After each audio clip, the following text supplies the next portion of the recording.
داماد ہیں ہارون یوسف، وہ بھی اشتہاری ڈکلیئر ہو چکے ہیں۔ نصرت شہباز صاحبہ کی اشتہاری ڈکلیئر ہونے کی کارروائی ابھی جاری ہے۔ جو ریفرنس کا خلاصہ میں اگر آپ کو بیان کروں تو جو چارج شیٹ آج کی گئی ہے اس میں آمدن سے زائد اثاثے بنانے، منی لانڈرنگ اور کرپشن، میں اس پہ تھوڑی دیر میں آپ کو تفصیل سے بتاؤں گا کہ کرپشن کی بھی اس کے اوپر اسپیسیفک ہے کہ جو شہباز شریف صاحب بار بار فرماتے ہیں کہ میرے اوپر ایک دھیلے کی کرپشن نہیں ہے۔ یہ اس کا طریقہ واردات اس کے اندر بیان کیا گیا ہے۔ 7.3 ارب روپے کا یہ ریفرنس ہے۔ طریقہ واردات میں ٹی ٹیز کے تھرو، میں عرض کرتا چلوں، ٹی ٹی خود ایک لیجیٹمیٹ چیز ہے، ٹیلی گرافک ٹرانسفر ہے۔ پیسہ آپ ایک ملک سے دوسرے ملک میں ٹرانسفر کرتے ہیں، اس کو ٹیلی گرافک ٹرانسفرز کہتے ہیں، ٹی ٹی کہتے ہیں۔ یہ کوئی جرم نہیں ہے، لیکن ال گاٹن پیسہ فراڈ کے تھرو اس میڈیم کو استعمال کرنا منی لانڈرنگ کہلاتا ہے، اور یہ الزام ہے شہباز شریف صاحب کے اوپر۔ اس میں ان کی فرنٹ کمپنیز کو بھی لسٹ کیا گیا ہے، جن فرنٹ کمپنیز کے اندر نثار ٹریڈنگ ہے۔ آپ کو یاد ہوگا نثار ٹریڈنگ وہی کمپنی ہے جس کے اندر راشد کرامت جو پی این ہے ان کے گروپ میں، اس کے نام کے اوپر یہ کمپنی ہے، اور اس کے اندر اس کمپنی کو ایز فرنٹ کمپنی استعمال کیا گیا۔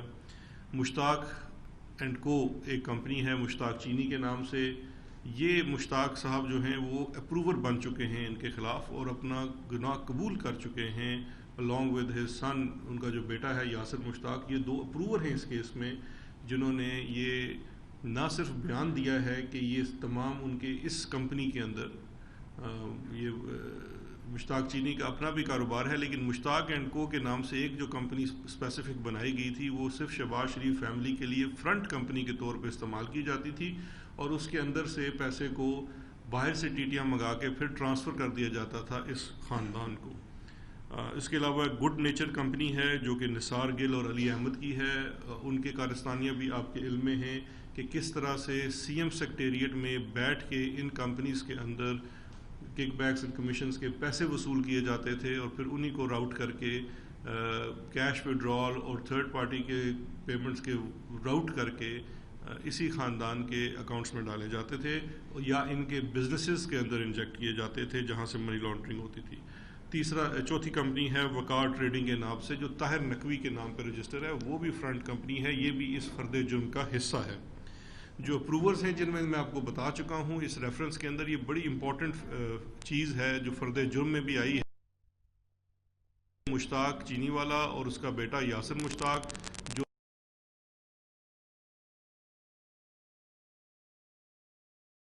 وصول ہوتا تھا، وہ ہم ان کی ایما پہ انہی کے لیے وصول کرتے تھے اور آگے ان کو ٹرانسمٹ کر دیتے تھے، اور ٹیکس کے ڈاکومنٹس کو فراڈ کرنے کے لیے اس کے اندر ایک فیک لون کریٹ کیا گیا کہ جیسے میں آپ کو لون دے رہا ہوں، جبکہ یہ پیسہ اصل میں تھا بھی ان کا، اس کو صرف راؤٹ کر کے وائٹ کرنے کے لیے ان کے کمپنی کو استعمال کیا گیا۔ دوسرے جو بڑے امپورٹنٹ اپروورز ہیں، ایک ہے شاہد محمود اور دوسرا ہے آفتاب۔ ان کا کردار اس لیے بڑا ضروری ہے اور بڑا امپورٹنٹ ہے اس کیس کے اندر کہ شاہد محمود اور آفتاب وہ منی چینجنگ کمپنی چلاتے تھے۔ شاہد محمود پاکستان میں چلاتا تھا اور آفتاب برطانیہ میں منی چینج کمپنی تھی، ایکسچینج کمپنی تھی جس کا مالک تھا۔ یہاں سے ایک اور کو ایکیوزڈ ہے قاسم قیوم کے ذریعے یہاں سے پیسہ کیش دیا جاتا تھا اور اس کو پھر ٹی ٹی کی صورت میں وصول کیا جاتا تھا، یعنی کہ پوری چین اس ریفرنس میں فرد جرم میں آپ دیکھیں گے 31 صفحات پہ آپ کو ملے گی کس طرح پیسہ یہاں کیش کی صورت میں دیا جاتا تھا اور وہ پھر اگلے دن آپ کے بینک اکاؤنٹ میں آ کے گر جاتا تھا لنڈن سے، اور لنڈن سے جو شخص اس پیسے کو گراتا تھا وہ اپروور بن چکا ہے، اس کا نام آفتاب ہے، نیب کی حراست ابھی تو ہے اور اپنا تمام جرم قبول کر چکا ہے۔ جو سب سے امپورٹنٹ چیز ہے اس کیس کے اندر میں سمجھتا ہوں جو ایویڈنس کے حساب سے مضبوط ہے کہ ہر اپروور صرف محض زبانی بیان نہیں دے رہا، اس کے اپروور بننے کے ساتھ ڈاکومنٹری ایویڈنس موجود ہے۔ اگر وہ یہ کہتا ہے کہ میں یہ پیسے بیچتا تھا یا میرا اکاؤنٹ استعمال ہوتا تھا تو وہ پورے اکاؤنٹ کی ڈیٹیل، اس اکاؤنٹ کے اندر ٹرانزیکشنز، کون سی ڈیٹ ہے، ڈیٹ میچ کی گئی ہیں، ای میلز ہیں، وہ تمام چیزیں ایویڈنس کی صورت میں اس ریفرنس کا حصہ ہیں۔